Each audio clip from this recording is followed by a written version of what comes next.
पाकिस्तान में जो मिलिट्री है वो चाहती है कि पूरा वर्चस्व उनके पास हो, और उसके लिए दो ही तरीके हैं कि एक तो ये बताना चाहते हैं वो अपनी पब्लिक को कि भैया इंडिया खतरा है मेरे लिए, पहले 2 टुकड़े कर दिए थे, अभी और भी कर सकते हैं, इसलिए और इस इंडिया से सिर्फ मैं ही आपको बचा सकता हूँ। देखिए, बलूचिस्तान में BLA उनको गिन गिन के मार रही है, पाकिस्तानी सोल्जर्स को। उन्होंने बहुत जातियां की हैं बलूचिस्तान।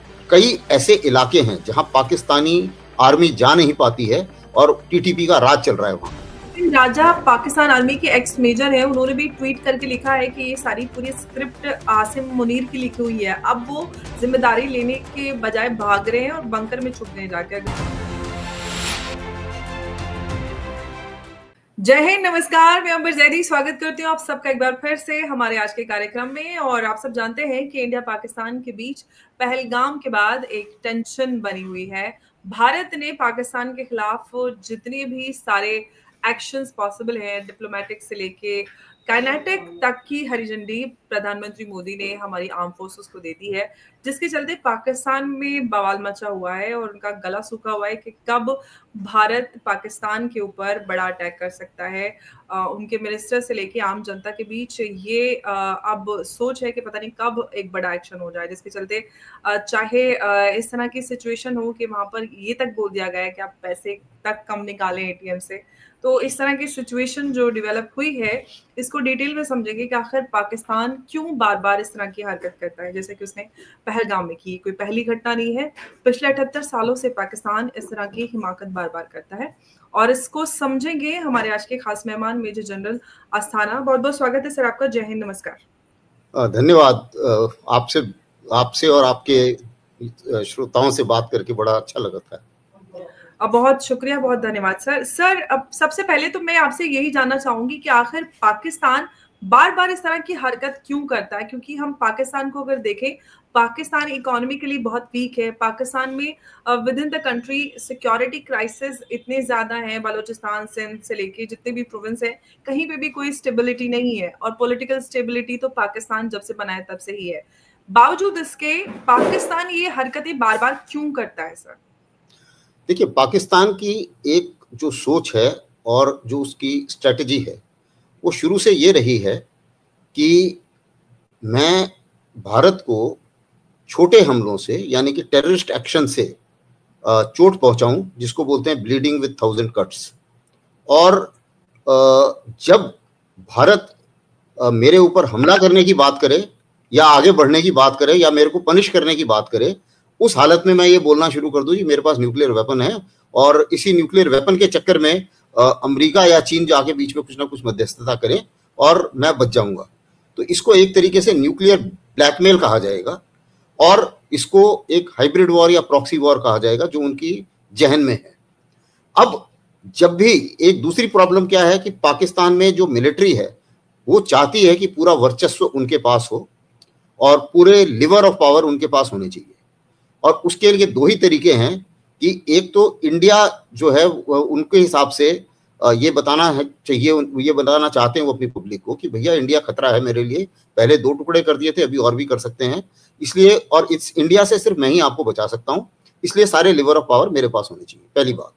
और दूसरा, उनका ये कहना होता है कि कश्मीर जो है, उनको ये लगता है कश्मीर एक रैलिंग पॉइंट है। जितनी बार हम कश्मीर की बात करेंगे तो पूरी जनता, चाहे वो सब कुछ भूल जाएगी कि हमने कितनी जातियां की हैं जनता के ऊपर, और वो एक साथ खड़ी हो जाएगी, और पॉलिटिशियंस भी एक साथ खड़े हो जाएंगे, क्योंकि पॉलिटिशियंस भी उसी पे अपनी इलेक्शन जीतते हैं। अब आती है इस बात पर, इस बार क्या हुआ। देखिए, बलूचिस्तान में BLA उनको गिन गिन के मार रही है, पाकिस्तानी सोल्जर्स को। उन्होंने बहुत जातियां की हैं बलूचिस्तान पर, और उन जातियों का जवाब जो है वो BLA और जितने भी बलूच ऑर्गेनाइजेशन है वो दे रही हैं साथ के साथ। उसी के साथ TTP भी अभी उनके साथ मिल गया है, और ये सारी ऑर्गेनाइजेशंस एक साथ मिली हुई है, इंटेलिजेंस शेयर कर रही हैं, अपनी मदद भी कर रही हैं एक दूसरे की। उसी मुताबिक खैबर पख्तूनख्वा में पश्तून नाराज हैं, क्योंकि पाकिस्तान की ड्यूरेंट लाइन किसी को रास नहीं आ रही है। उन्होंने पश्तून को बीच में 2 हिस्सों में बांट दिया है, और वहां पर भी कई ऐसे इलाके हैं जहां पाकिस्तानी आर्मी जा नहीं पाती है और TTP का राज चल रहा है वहां पे। इन्होंने सोचा था कि तालिबान की मदद करेंगे, छुपाएंगे। जब अफगानिस्तान की लड़ाई हो रही थी अमेरिका के खिलाफ, तो उस टाइम में ये लोग हमारे एक तरीके से वेसल स्टेट बन जाएगा, जो ऐसा हुआ नहीं। और तालिबान जो है शुरू से ही ड्यूरेंट लाइन के खिलाफ है, और वो बोलते हैं नहीं, ये तो हमारा पश्तूनिस्तान जो है वो पश्तूनिस्तानी है और इसको आप बीच में नहीं बांट सकते। तो वहां से इनको मार पड़ रही है। पीओके कोई जितने लोग हैं उनको ये लग रहा है कि लाइन ऑफ कंट्रोल के जो भारत की तरफ जो कश्मीर है उसमें इतना डेवलपमेंट हो रहा है, लोग आगे बढ़ रहे हैं, इतना टूरिज्म हो रहा है, इतने पैसे आ रहे हैं, पर कैपिटा इनकम भारत की एवरेज इनकम से ज्यादा हो गई है। तो उस हालत में हम क्यों यहाँ फंसे हुए हैं और हमारी जान क्यों नहीं खा रखी है इन्होंने, पाकिस्तान मिलिट्री ने। तो वो भी बगावत पर उतर आए हैं। उसी मुताबिक सिंध में भी प्रॉब्लम है। तो ये सब चीजों को डाइवर्ट करने के लिए जब उसको मार पड़नी शुरू हुई आसिफ मुनीर को, तब उसको ये लगा कि यार मैं अगर कुछ ऐसा कर दूं, और उसके बाद में ये हादसा हुआ ट्रेन का। तो जब ट्रेन का हादसा हुआ तो उसके पास अपनी शक्ल दिखाने के लिए लोगों को ये कोई उसके पास वो नहीं बचा, औचित्य नहीं बचा। तो उसको ये लग रहा था कि यार मैं कुछ ऐसा करूं। सबसे पहले तो उन्होंने बोलना शुरू कर दिया कि ये तो हिंदुस्तान ने कराया। दूसरा, कुछ ऐसा किया जाए कि ये सारी की सारी जो लोग मेरे सामने खड़े हो गए हैं, और आर्मी के अंदर भी कुछ कुछ लोग जो मेरे सामने खड़े हुए हैं, क्योंकि मैं एक्सटेंशन की बात कर रहा हूं, तो जाहिर है कि एक चीफ एक्सटेंशन लेता है तो अगले 6 कोर कमांडर साइड लाइन हो जाते हैं। तो वो सबके सब जो है वो मेरे साथ हो जाए। तब उसने, पुराना आईएसआई चीफ रहा है वो आसिफ मुनीर, तो उसने क्या करा कि अपने टेररिस्ट भेजे। अब ये जो टेररिस्ट पहलगाम में आए हैं, ये सिर्फ टेररिस्ट नहीं है, इसमें एक पुराना फौजी भी है जो स्पेशल फोर्सेस का है, और उसको कह तो रहे हैं ये कि जी उसने फौज छोड़ दी थी, हमें नहीं पता, लेकिन हम ऐसा माना जा रहा है, हो सकता है आगे इन्वेस्टिगेशन में पता चलेगा कि उसको इन्होंने लोन दिया होगा एलईटी को, ताकि स्पेशल इक्विपमेंट जो इस्तेमाल किया जा रहा है। आसिम राजा पाकिस्तान आर्मी के एक्स मेजर है, उन्होंने भी ट्वीट करके लिखा है कि ये सारी पूरी स्क्रिप्ट आसिम मुनीर की लिखी हुई है। अब वो जिम्मेदारी लेने के बजाय भाग रहे हैं और बंकर में छुप गए जाकर, घर वालों को बाहर भेज दिया। बिल्कुल बिल्कुल सही बोला आपने। तो अभी क्या है कि क्योंकि ये जो अटैक हुआ है इसमें आप देखिए कोई भी इन्होंने कम्युनिकेशन सिग्नल नहीं दिया। तो रेडियो सेट ये ऐसे इस्तेमाल कर रहे हैं जिसको, जो टोटली एनक्रिप्टेड है और जिसको इंडियन सिस्टम जो है वो पिकअप नहीं कर रहा है जिसकी आवाज को। तो इसलिए इतने दिन ये लोग रहे, लेकिन इनका एक कम्युनिकेशन सिग्नल हम नहीं पकड़ पाए। दूसरी चीज क्या है कि पहले क्या होता था कि टेररिस्ट जो है वो छुपे होंगे, ओवरग्राउंड वर्कर्स उनकी मदद करेंगे। इन्होंने इस बार जो आए हैं ये इस तैयारी से आए हैं कि ये सेल्फ कंटेन्ड रह सके कुछ समय के लिए। तो ये सब चीजें जो है इन्होंने सोच समझ के, तो उसको ये लगा आसिफ मुनीर को कि अगर मैं जाके इस इलाके में कुछ ऐसा करता हूं और जैसे इतना बड़ा धमाका हो जाता है तो क्या होगा। और उसके और उसको पता था कि ये टेररिस्ट अभी घुस चुके हैं, क्योंकि जब उसने स्पीच दी, और उस स्पीच में एक बहुत, कभी भी आर्मी चीफ से सुनी नहीं हमने इतनी भयानक स्पीच, जब उसने एक हेट स्पीच दी जिसमें बोला कि हिंदू और मुस्लिम एक साथ नहीं रह सकते। वो बात दूसरी है कि हमारे पास ज्यादा मुसलमान हैं पाकिस्तान की टोटल पॉपुलेशन से, और सारे के सारे बड़े अच्छे से तसल्ली से रह रहे हैं हिंदू मुसलमान एक साथ, वो उसकी बात है।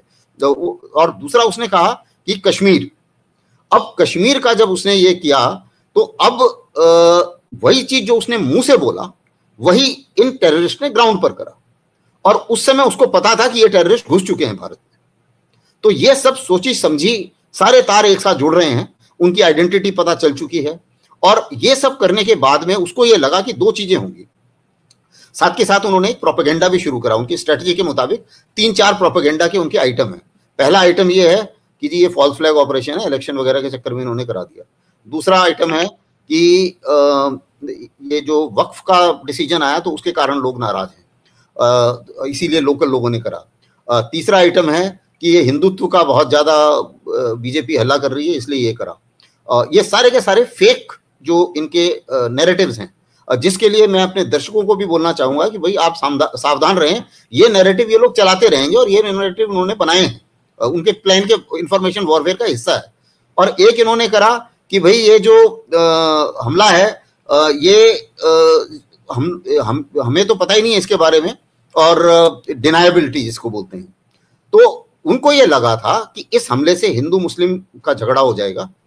ये शायद ऐसा उनके हिसाब से उनको लगा कि ऐसा एनवायरनमेंट है कि झगड़ा हो जाएगा दोनों में, पहली बात। लेकिन सर इसमें उल्टा हो गया, भारत पूरा एक हो गया।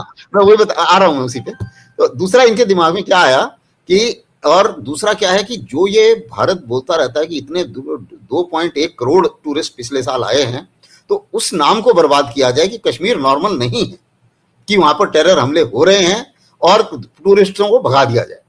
ये 2 एम थे उनके, जो उन्होंने इसको कार्रवाई को करा। लेकिन जैसा कि आपने बोला, और बिल्कुल सही आपने इंटरवीन किया, कि एकदम उल्टा पड़ गया। सबसे बात यह है कि भारत एक साथ जुट गया है, इकट्ठा हो गया है, सारी पार्टियां, पॉलिटिकल पार्टीज, सारे हिंदू मुसलमान सब एक साथ एक जगह आ गए। दूसरी चीज, जो कश्मीरियों से नफरत पैदा करी है इसने, क्योंकि ये जो कार्रवाई उसने करी उसमें कश्मीरियों के पेट पर लात मारी गई।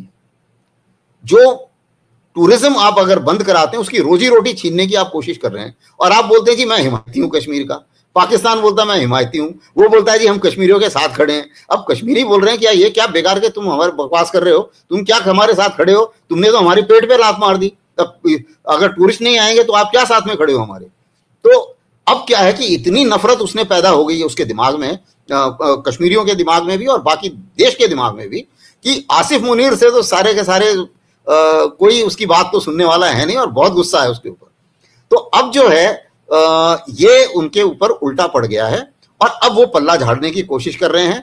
और उनकी जो दूसरी स्ट्रेटेजी है कि अभी बाकियों को बोलो जी मेरी मदद करो, अपने आप तो पहले बहादुर बनो, क्योंकि जनता को कुछ तो दिखाना है। तो अभी वो बहादुर बन रहे हैं, जी हम ये कर देंगे, हमारे पास एटम बम है, हम खून की नदियां बहा देंगे।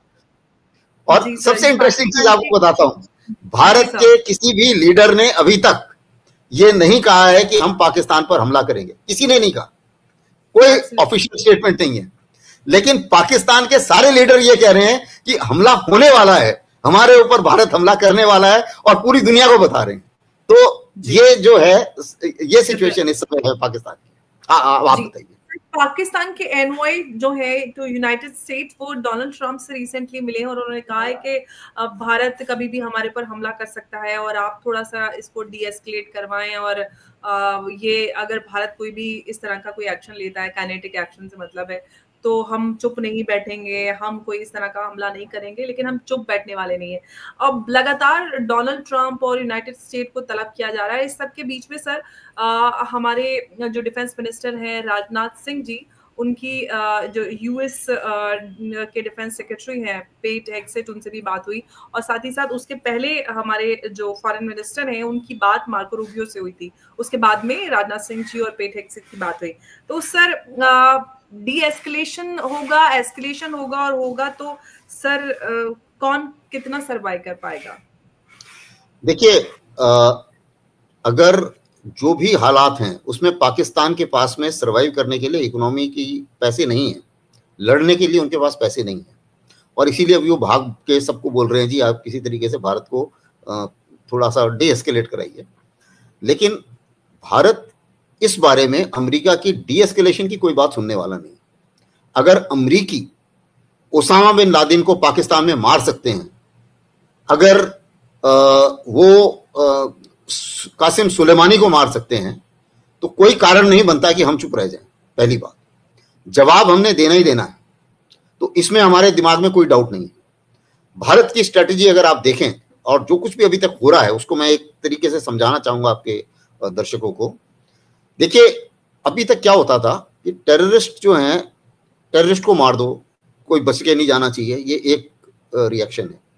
लेकिन टेररिस्ट जो है वो तो प्यादे हैं और वो लो लेवल के ऑपरेटर हैं। आका जो है, असली जो टारगेट है वो है पाकिस्तान मिलिट्री, क्योंकि वही टेररिज्म करवा रहे हैं, और उनका आर्मी चीफ, मतलब कोई शक वाली बात नहीं है। तो अगर पाकिस्तान मिलिट्री और जो पाकिस्तान की लीडरशिप है, मिलिट्री लीडरशिप, वो हमारा केंद्र बिंदु होना चाहिए सारे ऑपरेशंस के लिए। पुराने ऑपरेशंस में क्या हुआ था, जब भी हमने सर्जिकल स्ट्राइक करी, उसके बाद बालाकोट किया, तो जितने देश के पावर के इंस्ट्रूमेंट्स होते हैं उसमें सिर्फ मिलिट्री का इस्तेमाल किया। इस बार जितने भी इंस्ट्रूमेंट ऑफ पावर होते हैं उन सब का इस्तेमाल किया जा रहा है, और उस सब का इस्तेमाल करने में आपने देखा कि एक तरीके से सोची समझी, अगर आप स्ट्रेटजी को मैं डिकोड कर पाऊं, तो आप ये देखिए, उनका खैबर पख्तूनख्वा उनसे लड़ने को तैयार है, उनका बलूचिस्तान लिबरेट होने के लिए तैयार है, पीओके में हल्ला हो ही रहा है, जो मैंने अभी पहले थोड़ी देर पहले एक्सप्लेन करा। एक प्रांत बचता है, वो है पंजाब। मैक्सिमम लीडरशिप आती है पंजाब से, पाकिस्तान मिलिट्री की। मैक्सिमम जो इनकी प्रॉपर्टीज हैं वो पंजाब में है, और एग्रीकल्चर प्रॉपर्टी इन्होंने काफी ली हुई है। तो अभी क्या हो रहा है कि हमें, अगर हमारा टारगेट पाकिस्तान मिलिट्री है, तो हमें यह यकीन करना है कि लोगों के बीच में और मिलिट्री के बीच में एक ऐसा डिवाइड हो कि लोग ये बोलें कि पाकिस्तान मिलिट्री की नॉनसेंस से हमारा पानी खाना सब बंद हो गया। तो इसीलिए आपने देखा, हम इंडस वाटर ट्रीटी से को हमने हेल्ड इन अबेयंस, यानी कि सस्पेंड कर दिया है। अब वो सर आवाजें आनी भी शुरू हो गई हैं, लोग कह रहे हैं कि इनको अलग करो, हमारा लेना देना नहीं है, इनकी सजा इनकी करने की सजा इनको ही मिलनी चाहिए। बिल्कुल। अच्छा, जैसे ही हमने ये किया, पाकिस्तान स्टॉक एक्सचेंज क्रैश हो गया, और उसी मुताबिक जितनी इन्वेस्टमेंट इनके एग्रीकल्चर सेक्टर में आती थी, वो एग्रीकल्चर वो इन्वेस्टमेंट आधी हो गई। उसी के साथ साथ अब बीज के पैसे कौन देगा, बीज कौन बोएगा, ये भी मुसीबत है। उसके बाद क्या है कि हमें ये यकीन करना है कि जो पंजाब की पॉपुलेशन है, किस तरीके से हम पंजाब को मिलिट्री के खिलाफ खड़ा कर सकें। तो पंजाब का जो कहानी है, अभी मेरी पाकिस्तानियों से भी ये गुजारिश है कि भैया देखो, आपकी मिलिट्री जो है निहत्थे लोगों को, टूरिस्ट को मार रही है, तो आप क्यों उनका साथ दे रहे हो इस मौके पे, और उसके कारण आपको दिक्कत हो रही है। अब आती है बात नेक्स्ट इंस्ट्रूमेंट ऑफ वॉर की, वो है इकोनॉमी। पाकिस्तान को 2024 दिसंबर के आसपास इनके तकरीबन $16 बिलियन का इनके पास टोटल रिजर्व था।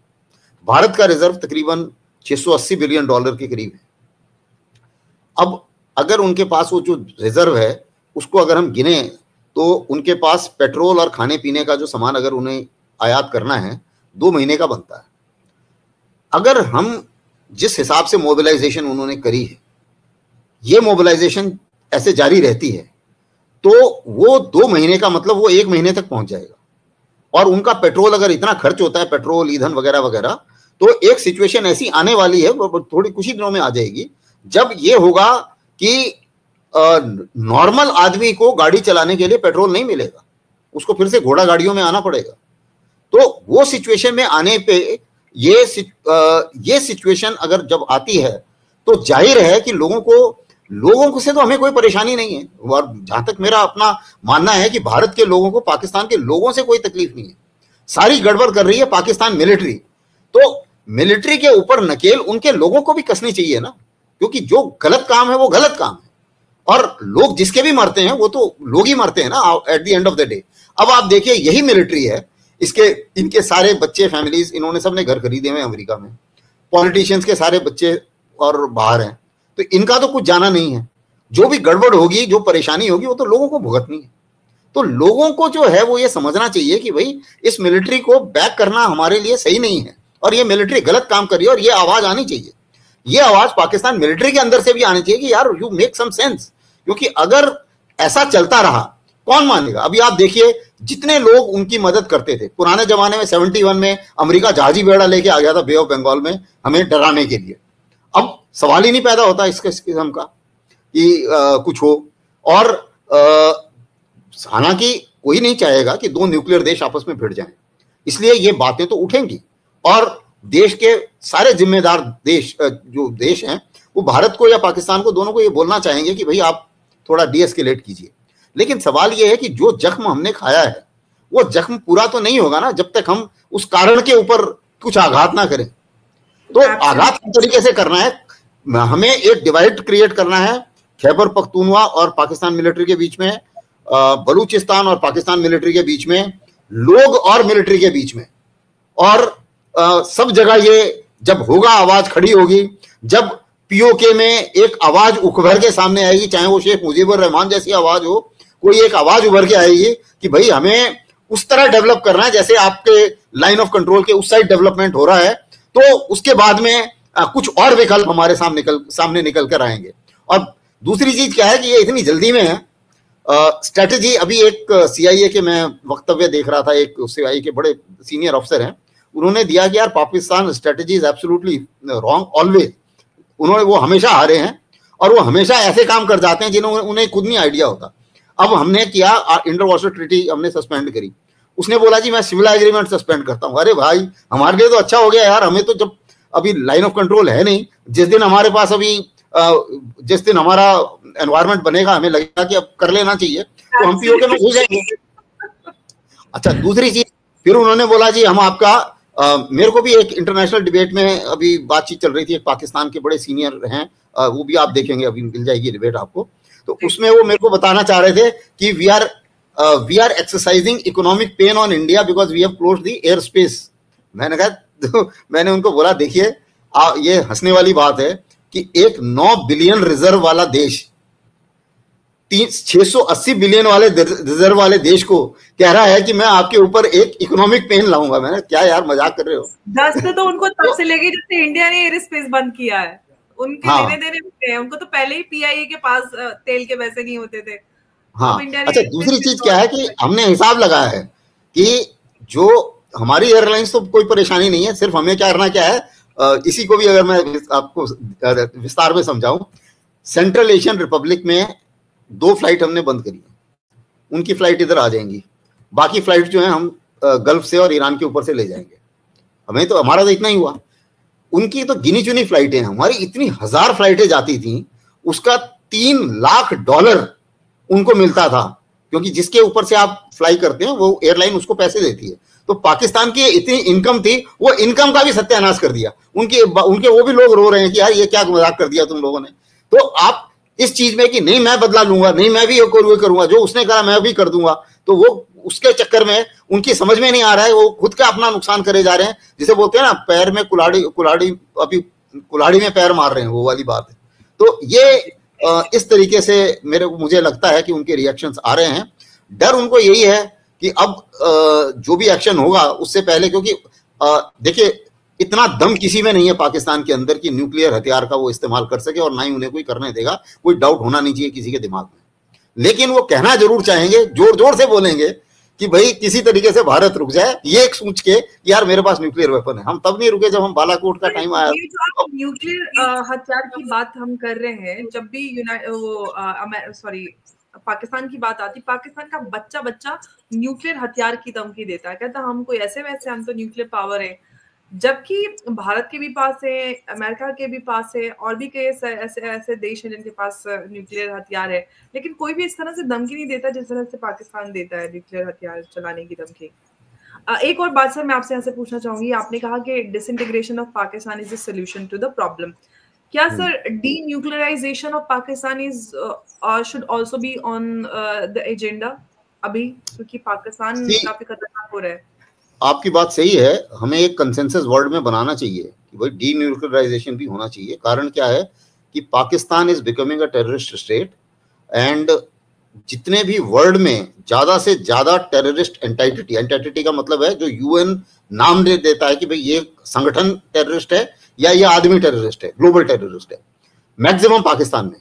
ग्लोबल टेरर इंडेक्स में पाकिस्तान नंबर 2 पे पहुंच गया है। तो अब हमें यह बताना चाहिए कि ऐसे कंट्री में न्यूक्लियर हथियार जो है वो खतरनाक है, तो उसके ऊपर कुछ सेफगार्ड होने चाहिए। अब उसको उसके पास न्यूक्लियर वेपन आ गया, चाहे किसी कारण से भी आ गया, अब उसको किसी ने भी दिया, किसी महाशक्ति ने तो मदद करी उसकी, इसमें तो कोई डाउट नहीं है। नाम लेना थोड़ा मुश्किल है क्योंकि इस चीज की कोई प्रूफ नहीं है, लेकिन मदद तो हुई होगी क्योंकि उनके पास इतनी टेक्नोलॉजी है नहीं कि वो न्यूक्लियर बम बना लेते। वो बात दूसरी है कि AQ खान कुछ डिजाइन चोरी करके ले आया था, लेकिन उससे भी बनता नहीं है न्यूक्लियर, उसमें काफी काम लगता है। तो अभी क्या है कि डीन्यूक्लियराइजेशन से ज्यादा आसान है, डीन्यूक्लियराइजेशन तो मुश्किल है क्योंकि लोग नहीं मानेंगे, ना ही पाकिस्तान देगा उसको न्यूक्लियर हथियारों को। लेकिन न्यूक्लियर कंट्रोल कुछ इस तरीके से हो सकते हैं, क्योंकि जिस किसी ने भी उनको दिया होगा, तो इससे पहले कि न्यूक्लियर वेपन किसी टेररिस्ट के हाथ में पड़े, एक कुछ ऐसी स्टेज आ जानी चाहिए कि उनकी टेक्नोलॉजी के तौर पे उनको न्यूक्लियर वेपन इस्तेमाल करने को पर ही एक तरीके से रोक हो जाए। और ऐसा हो सकता है, तरीके हैं, टेक्नोलॉजी के तरीके हैं, मैं ज़्यादा डिटेल में डिस्कस नहीं करना चाहूँगा इसको, क्योंकि ये चीज़ें जो हैं ये ऑनगोइंग हैं, और इसके ऊपर जो है कई सारे वक्तव्य हैं इसके ऊपर, तो इसको मैं और ज़्यादा डिस्कस नहीं करना चाहूँगा। बल्कि लेकिन ये बात सही है कि एक न्यूक्लियर अनस्टेबल पाकिस्तान जिसमें टेररिस्ट की बौछार लगी हुई है, और टेररिस्ट, और जिनका खुद डिफेंस मिनिस्टर बोलता है कि हम 30 साल से टेररिज्म पाल रहे हैं, अमेरिका के लिए पाल रहे हैं, नाम जिसका मर्जी ले लो। उससे बाद उनके प्राइम मिनिस्टर ने भी बोला था नवाज शरीफ ने, जब वो कभी प्राइम मिनिस्टर थे, that terrorism was planted in my country and I am suffering from it.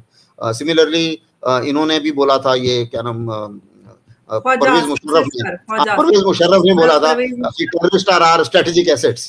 तो ये सबको, पूरे वर्ल्ड में सबको पता है कि है तो ये टेररिस्ट स्टेट, और सबको चिंता भी इसी चीज की है। मुझे नहीं लगता है किसी को पाकिस्तान की खास चिंता है, और बस उनको सबको यही चिंता है कि यार मिलिट्री इतनी कमजोर ना कर दें हिंदुस्तान कि इनके हथियार जो हैं वो टेररिस्ट के हाथ में चले जाएं। सबके ये कंसर्न है, और उनको भी, और मिलिट्री भी यही बोलती है कि भाई मैं कस्टोडियन हूं पाकिस्तान, और इस्लामिक कंट्रीज में, OIC में, जिसे ऑर्गेनाइजेशन ऑफ इस्लामिक कंट्रीज कहते हैं, उसमें अकेला एक पाकिस्तानी है जिसके पास न्यूक्लियर बम है। तो वो अपना औचित्य, पाकिस्तान मिलिट्री अपना औचित्य, अपना प्रभाव उसी न्यूक्लियर बम के ऊपर करते, और उसी के ऊपर सारे उछल रहे हैं। लेकिन इसमें कोई डाउट नहीं है कि इतनी हिम्मत आसिफ मुनीर में नहीं है कि वो न्यूक्लियर बम के बारे में सोचे। दूसरी चीज, इसी डिबेट में भी मैंने उनको बताया था, देखिए आज से कुछ समय पहले तक हम ये सोचते थे कि ठीक है यार, ये न्यूक्लियर बम नहीं होगा, हम इतना कोई खास ध्यान नहीं दे रहे थे, और उस टाइम तक पाकिस्तान के न्यूक्लियर वेपन हमसे ज्यादा थे। पिछले 6-7 साल में हमने उससे कहीं ज्यादा न्यूक्लियर वेपन बना दिए हैं। तो अभी न्यूक्लियर वेपन भी हमारे पास ज्यादा हैं, और जो उनको इस्तेमाल करने के ऑप्शंस हैं वो भी बहुत ज्यादा हैं। और कारगिल के टाइम में इन्होंने ऐसी धमकी दी थी, और प्रधानमंत्री वाजपेयी ने बोला था कि भैया, जब एक नेगोशिएशन हुई थी आपस में, बीच में जब किसी मेडिएटर ने उनको इस किस्म से बातचीत करने की कोशिश की थी, तो उन्होंने बोला है कि ठीक है, पाकिस्तान को बोलो भैया, तुम्हें अगर न्यूक्लियर बम भी छोड़ना है तो छोड़ दो, मेरे तो 20-30% ही हिंदुस्तान बर्बाद होगा, लेकिन पाकिस्तान जो है वो 100%, कल अगले दिन पाकिस्तान नहीं होगा, सुबह का सूरज पाकिस्तान नहीं देख पाएगा। और उसके बाद में उनको बोला गया कि भैया तुम एकदम नीचे उतर के वापस आ जाओ, अभी कोई फालतू बकवास नहीं होगी, और उसके बाद में ये लड़ाई खत्म होगी। तो जब वो इस स्टेज पर पहुंचे थे, उस समय 2 टूक उनको बता दिया गया था कि एनफ इज एनफ, अभी नाउ यू बैक ऑफ। तो अब आसिफ मुनीर जिस दिन ज्यादा हल्ला करेंगे, उनको ये जो फटकार है ये चीन भी लगाएगा और अमेरिका भी लगाएगा, क्योंकि, और दोनों से ये लोग डरते हैं, पाकिस्तान मिलिट्री क्यों डरते हैं दोनों से, हालांकि अभी चीन का प्रभाव ज्यादा है, चीन छोटे अब्बू है इसलिए डरते हैं सर, है एक बड़े अब्बू एक छोटे अब्बू है इसलिए डरते हैं। हाँ। तो चीन से तो ये है कि भाई चीन से पैसे मिल रहे हैं, चीन से इन्वेस्टमेंट है, चीन उनकी मदद करता रहता है, और जो ज्योग्राफिकल लोकेशन है वो स्ट्रेटेजिक लोकेशन है चीन के लिए, उनको, चीन को चाहिए वो लोकेशन, इसलिए वो जो है उनकी मदद करेंगे, उनको ऐसा, उनको, और उनकी इंफॉर्मेशन, एमुनिशन, वेपन, चीन ने भी अपने वेपन बेचते हैं, कोई और तो खरीदता नहीं है, पाकिस्तान को जबरदस्ती बेच देते हैं। तो चीन की भी पॉलिसी है कि जितने कंट्री कर्ज में है उनको सबको अपने वेपन पकड़ा दो और कर्ज और बढ़ा दो। तो वो उसमें पाकिस्तान डूबा हुआ है, 80% उनका जो अभी सामान है वो वहां से आ रहा है। अमेरिका ने भी इनको F-16 दिए थे किसी जमाने में। मैंने पूछा था उस समय जो एम्बेसडर थे, 1 to 1 पूछा था मैंने उनसे कि भाई आपने उनको क्यों दिए। वो बोलते हैं भाई उस समय उन्होंने मुझे ये बताया था कि भाई ये हमारे बिहाफ पे इन्होंने ये लड़ाई लड़ रहे हैं अफगानिस्तान में, अब हमें इनकी मदद करनी पड़ेगी। तो इनका ये कहना है कि देखिए मैं डरता हूँ भारत से कि मैं अगर आपको पूरा अपना जोर लगा के मैं वेस्टर्न बॉर्डर में चला गया तो इंडिया जो है वो पीओके लेके चला जाएगा। तो इसके लिए हमने इनको दे दिए F-16 की, डोंट वरी, और इंडिया को वो नहीं होगा, हम उसको कंट्रोल करेंगे। तो ये उस समय अमेरिका की स्ट्रेटेजी थी। लेकिन अब कहानी बदल गई है, काफी हद तक बदल गई है।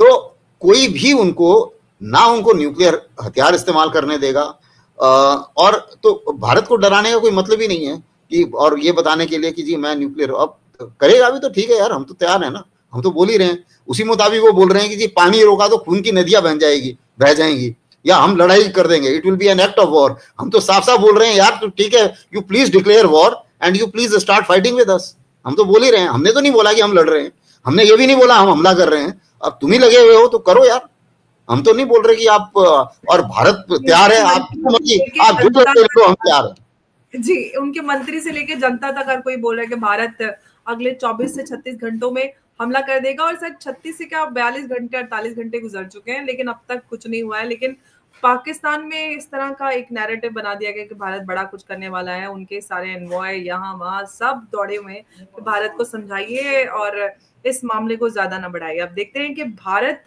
में जो एक आक्रोश है, जो मांग है पाकिस्तान के खिलाफ, एक बड़ी कार्रवाई in the sense kinetic action को लेकर जो मांग है, वो क्या कैसे होगी वो आने वाला वक्त बताएगा।